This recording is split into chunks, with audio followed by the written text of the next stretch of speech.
Assalamualaikum warahmatullahi wabarakatuh. Nama saya Rida Utami dengan NIM 41123037. Di sini saya akan menjelaskan materi tentang komunikasi dalam organisasi. Saya membuat video ini untuk memenuhi tugas mata kuliah Perilaku dan Pengembangan Organisasi dengan dosen pengampu Ibu Dr. Retorika Bertanila MSI. Yang pertama yaitu ada pengertian komunikasi dalam organisasi. Komunikasi dalam organisasi adalah proses penyampaian informasi, ide, dan instruksi di dalam suatu organisasi untuk mencapai tujuan bersama. Komunikasi ini melibatkan berbagai pihak, baik antar individu maupun antar divisi di dalam organisasi. Berikutnya ada fungsi komunikasi dalam organisasi. Jadi fungsinya itu ada 4. Yang pertama, menyampaikan informasi, yaitu memastikan semua anggota organisasi mendapatkan informasi yang diperlukan. Yang kedua, mengkoordinasikan tugas, yaitu membantu sinkronasi pekerjaan antar tim atau departemen. Yang ketiga, mempengaruhi dan memotivasi, yaitu pemimpin menggunakan komunikasi untuk memotivasi bawahan. Yang keempat, membangun hubungan kerja yang baik, yaitu memperkuat kerjasama dan mengurangi konflik. Berikutnya ada jenis-jenis komunikasi dalam organisasi. Ada 2, yang pertama berdasarkan arah komunikasi, yaitu ada komunikasi vertikal, yaitu dari atasan ke bawahan, top down, atau sebaliknya bottom up. Berikutnya ada komunikasi horizontal, antara individu atau divisi dengan kedudukan sejajar. Yang terakhir ada komunikasi diagonal, antara individu atau divisi yang berbeda tingkatan dan departemen. Yang kedua, berdasarkan media yang digunakan, yaitu ada komunikasi lisan, contohnya rapat, presentasi, diskusi, dan telepon. Berikutnya ada komunikasi tertulis, contohnya email, laporan, memo, surat resmi. Yang terakhir ada komunikasi visual, contohnya grafik, diagram, video, dan presentasi berbasis visual. Berikutnya, ada contoh penerapan teori komunikasi dalam organisasi di kehidupan sehari-hari. Yang pertama, ada contoh proses komunikasi dalam rapat tim. Contohnya, seorang manajer menyampaikan tugas baru kepada timnya dalam rapat mingguan.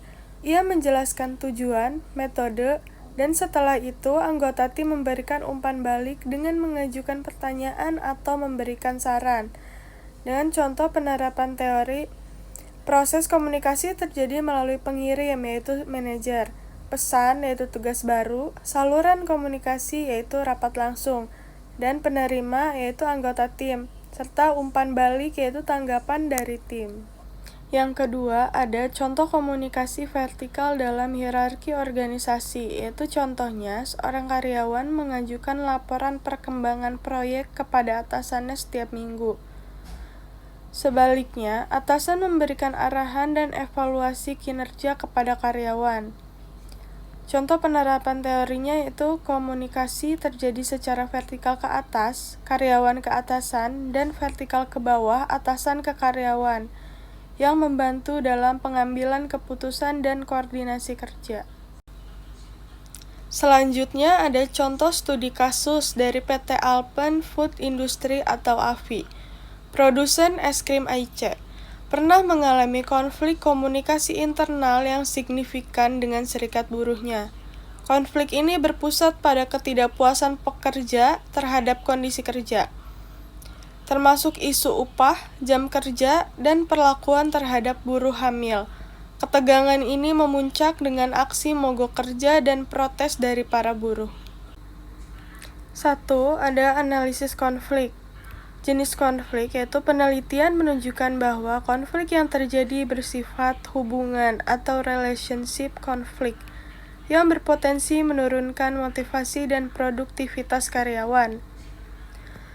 Selanjutnya ada manajemen konflik. Pada awalnya, manajemen PT AFI cenderung menghindari konflik atau avoidance. Namun, seiring berjalannya waktu, pendekatan ini berubah menjadi konfrontasi dan akhirnya menuju kompromi melalui mediasi pihak ketiga. Yang kedua, ada hambatan komunikasi, yaitu iklim komunikasi yang tidak sehat, kurangnya transparansi dan komunikasi yang efektif antara manajemen dan karyawan menyebabkan ketidakpercayaan dan ketidakpuasan di kalangan buruh. Kegagalan dalam mendiagnosis konflik, yaitu manajemen gagal mengidentifikasi akar permasalahan dan tidak memisahkan konflik dari individu yang terlihat atau depersonalizing, sehingga memperburuk situasi. Yang ketiga, ada dampak. Citra perusahaan. Konflik ini berdampak negatif pada citra dan reputasi PT AFI di mata publik. Produktivitas. Terjadi penurunan motivasi dan produktivitas karyawan akibat konflik yang berkepanjangan. Yang keempat, ada solusi. Yang pertama, ada peningkatan transparansi. Perusahaan perlu meningkatkan komunikasi yang transparan dengan karyawan untuk membangun kepercayaan.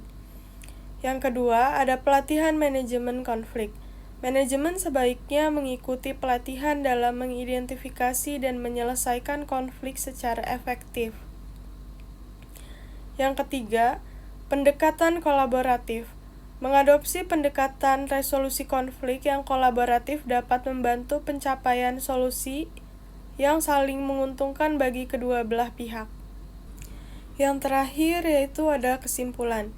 Pentingnya komunikasi yang baik dalam organisasi dapat meningkatkan produktivitas, efisiensi, dan kepuasan kerja karyawan yang pada akhirnya mendukung pencapaian tujuan organisasi.